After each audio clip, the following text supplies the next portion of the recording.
O Brasil inteiro acompanhou via a imprensa o quebra-quebra, a desordem que ocorreu em Brasília, logo após a prisão do cacique líder indígena que se encontrava fazendo parte dos movimentos pacíficos dos patriotas em Brasília.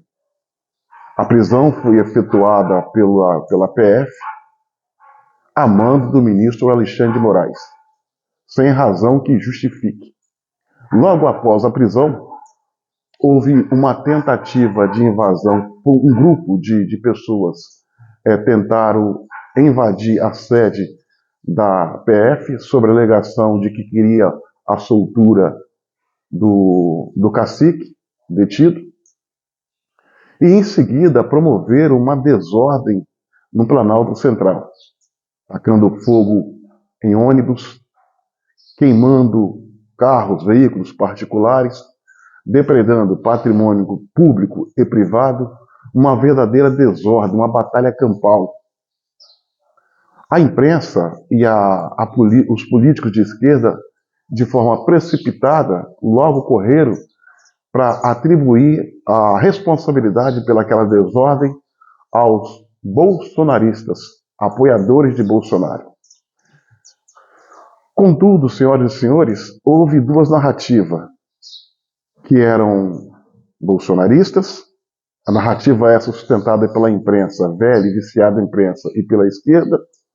E a outra narrativa sustentada pela direita, pelos verdadeiros bolsonaristas, de que aquele movimento era feito por pessoas infiltradas que tinham como objetivo provocar a desordem e o caos, tentando desqualificar o movimento e trazer mais uma responsabilidade para o presidente Bolsonaro. Diante dessas duas narrativas, eu fui analisar os fatos e as imagens do evento, imagens essas que estavam ocorrendo nas redes sociais. O que eu pude perceber que existe algumas perguntas sem respostas que precisa ter respostas. Mandado de prisão.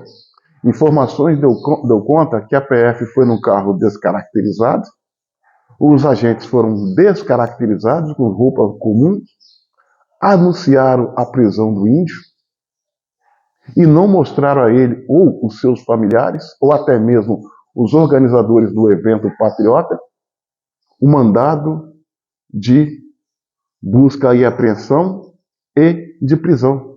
Simplesmente o comunicaram, o colocaram no carro e seguiram para um destino até então ignorado. Isso tem cheiro de rapto. Isso tem cheiro de rapto. Polícia, até onde eu sei, não age assim. Eles têm que se identificar de uma forma segura e explicar ao cidadão as razões pelas quais eles estão ali e mostrar o documento e quem o expediu. Quanto às camisas amarelas que os manifestantes usavam. Muitos dos manifestantes usavam roupas pretas, típicas do Black Bloc. Outros, misturados com esses que estavam usando roupas pretas, estavam usando camisas amarelas, com a cara de Bolsonaro. Tem um detalhe, senhoras e senhores. As manifestações patrióticas pelo Brasil afora, todos vestem camisa amarela, sim. Mas tem um detalhe importante que há de ser lembrado. Não existe a imagem de Bolsonaro nas camisas para não dar conotação política ao movimento. Nenhum patriota, nenhum movimento, em nenhum lugar do Brasil, estão falando do nome de Bolsonaro, trazendo imagens que associam Bolsonaro, e muito menos camisa com a cara de Bolsonaro. Isso é sinal de quem as vestiu de maneira desavisada, não sabendo do que é tratado dentro desses movimentos verdadeiros, que camisas com cara de Bolsonaro não vale. Então, esses manifestantes com camisas amarelas, vestidos de camisa amarela, com a cara de Bolsonaro, é muito estranho. Sem contar que está com a camisa amarela, a cara de Bolsonaro e com capuz ou outra camisa encobrindo o rosto. Isso não é típico dos apoiadores de Bolsonaro, dos patriotas, dos brasileiros que estão de forma pacífica e ordeira manifestando pelo Brasil afora. Não faz sentido. A maioria deles estavam de roupas pretas, mochilas, capuz,